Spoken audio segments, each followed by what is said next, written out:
নমস্কার বন্ধুরা, homemade village cooking চ্যানেলে আপনাদের সবাইকে স্বাগত। আজকে আমি পাবদা মাছ নিয়ে এসেছি। পাবদা মাছের একটা রেসিপি করে দেখাবো, তো চলুন শুরু করা যাক। মাছগুলো কেটে নেব।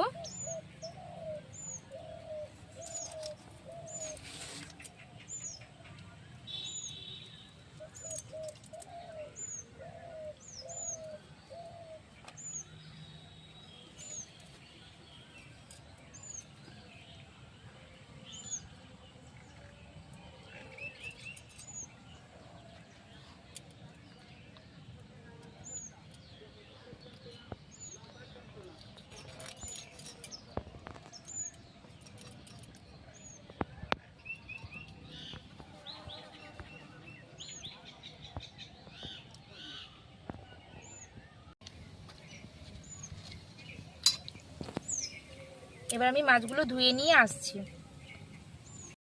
তো মাছের জন্য আমার কিছু টমেটো লাগবে, তো আমাদের গাছ থেকেই কিছু টমেটো তুলে নেব।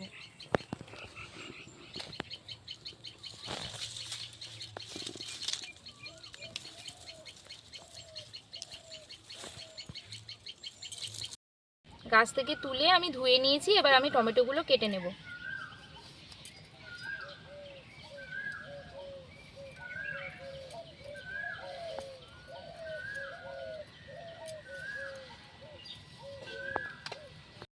তো ধুয়ে রাখা মাছগুলোর মধ্যে এবার আমি নুন হলুদ মাখিয়ে নেব। এবার আমি মাছের মধ্যে হলুদ গুঁড়ো দিয়ে দিলাম,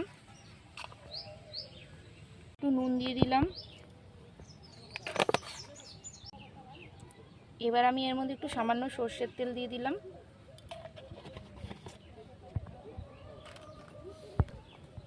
দিয়ে এবার সব কিছু ভালো করে মেখে নেব।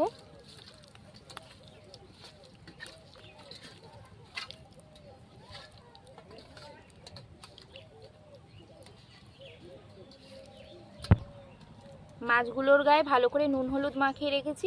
এবার আমি উনুনে কড়াইটা বসিয়ে দিলাম, দিয়ে এতে পরিমাণ মতো সর্ষের তেল দিয়ে দেব। তেল গরম হয়ে গেছে, এবার এক এক করে নুন হলুদ মাখানো মাছগুলো আমি দিয়ে দেবো তেলে।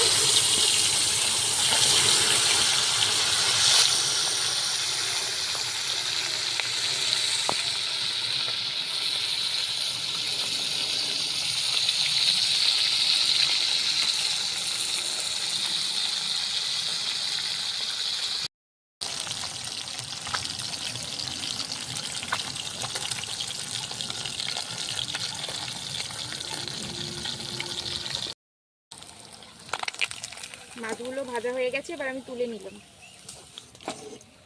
এবার আমি তেলের মধ্যে একটু কালো জিরে ফোড়ন দিয়ে দিলাম, আর গাছ থেকে তোলা টমেটোটা কুচিয়ে রেখেছি সেটা আমি দিয়ে দেব। দিয়ে একটু ভালো করে নাড়াচাড়া করব।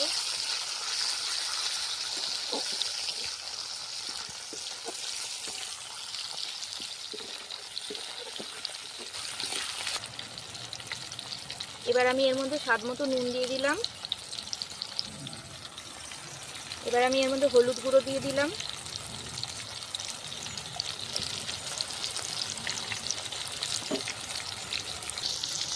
এবার আমি একটু সামান্য লঙ্কার গুঁড়ো দিয়ে দিলাম,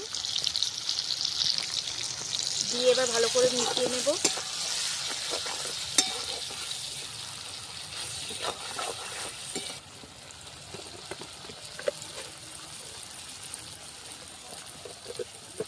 আর সামান্য একটু চিনি দিয়ে দেব।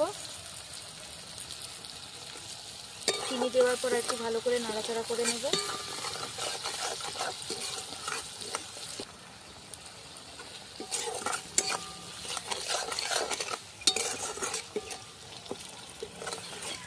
এবার আমি পরিমাণ মতো জল দিয়ে দেব।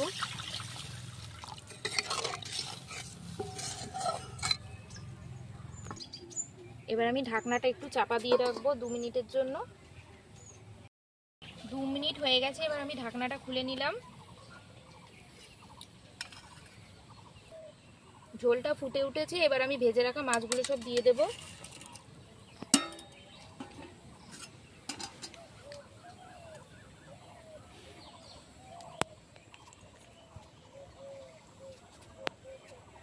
আর ওপর থেকে কিছু কাঁচা পাকা লঙ্কা চিড়ে রেখেছি সেটা দিয়ে দিলাম। আর কিছুটা ধনেপাতা দিয়ে দেব, হালকা নেড়ে দেব, দিয়ে আবারও 2-3 মিনিটের জন্য আমি ঢাকনা দিয়ে রাখবো।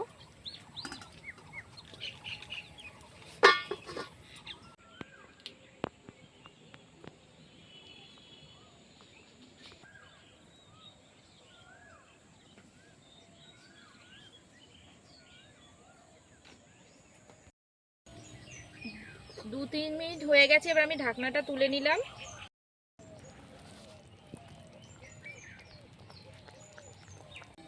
তো বন্ধুরা, তৈরি হয়ে গেছে টমেটো দিয়ে পাবদা মাছের ঝোল। এই রেসিপিটা আপনাদের কেমন লাগলো জানাবেন এবং লাইক, কমেন্ট, শেয়ার, সাবস্ক্রাইব করবেন। ধন্যবাদ।